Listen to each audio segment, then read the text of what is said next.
দক্ষিণ এশিয়ার উত্তপ্ত সীমান্ত অঞ্চল এখন নতুন সমাধানের দিকে এগোচ্ছে।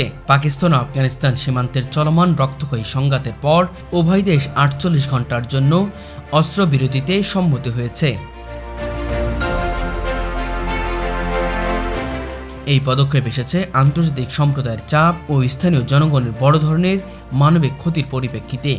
দুই দেশের সামরিক সূত্র জানিয়েছে, অস্ত্রবিরতিটি সীমান্তবর্তী এলাকা থেকে বেসামরিক মানুষকে সুরক্ষা দিতে এবং ক্ষতিগ্রস্ত এলাকায় পুনর্গঠন সহজ করতে গ্রহণ করা হয়েছে। সীমান্তে গত কয়েকদিনের হাজারো বেশি মানুষ নিরাপদ আশ্রয়ের জন্য এলাকা ছেড়েছে এবং দমকল, চিকিৎসা ও খাদ্য সামগ্রীর সংকটে পড়েছে। বিশ্লেষকরা মনে করছেন ৪৮ ঘন্টার এই বিরতি কেবল সাময়িক হলেও এটি দুই দেশের মধ্যে সংলাপের নতুন সম্ভাবনার সূচনা করতে পারে। পাকিস্তান ও আফগানিস্তানের দুই পক্ষই জানিয়েছে, বিরতির সময়কাল ব্যবহার করে তারা সীমান্ত এলাকা থেকে সৈন্য প্রত্যাহার এবং সেনা মোতায়েন পুনর্বিন্যাস করবে। পাশাপাশি দুই দেশের কূটনৈতিক প্রতিনিধি পর্যবেক্ষণ হিসেবে দায়িত্ব পালন করবে, যাতে কোনো রকম অনাকাঙ্ক্ষিত সংঘর্ষ এড়ানো যায়।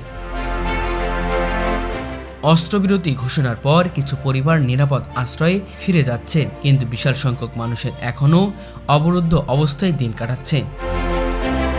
রাজনৈতিক দিক থেকে পরিস্থিতি জটিল। পাকিস্তান ও আফগানিস্তানের মধ্যে দীর্ঘদিন ধরে সীমান্ত নিয়ে বিবাদ চলছে, যেখানে ভূ রাজনৈতিক নিরাপত্তা স্বার্থ এবং আঞ্চলিক প্রভাব দুই দেশের সংঘাতকে জটিল করে তুলছে। অস্ত্রবিরতির ঘোষণার মাধ্যমে দুই দেশের সরকার তাদের শক্তি ও কর্তৃত্ব বজায় রাখতে চলেছে, পাশাপাশি আন্তর্জাতিক সম্প্রদায়ের চাপ কমানোর চেষ্টা করছে। আন্তর্জাতিক পর্যবেক্ষকরা কার্যক্রম পর্যবেক্ষণ করবে, যাতে অস্ত্রবিরতির সময় কোনো অনাকাঙ্ক্ষিত সংঘাত না ঘটে। সবশেষে বলা যায়, রক্তক্ষয়ী সীমান্ত সংঘর্ষের পর পাকিস্তান ও আফগানিস্তানের ৪৮ ঘন্টার অস্ত্রবিরতিতে সম্মত হয় অঞ্চলের সামরিক শান্তি এসেছে। তবে এটি কেবল এক ধরনের বিরতি। স্থায়ী শান্তি ও স্থিতিশীলতার জন্য উভয় দেশের মধ্যে কূটনৈতিক সংলাপ, সীমান্ত সংঘাত চূড়ান্ত সমঝোতা এবং আন্তর্জাতিক সম্প্রদায়ের কার্যকর হস্তক্ষেপ অপরিহার্য।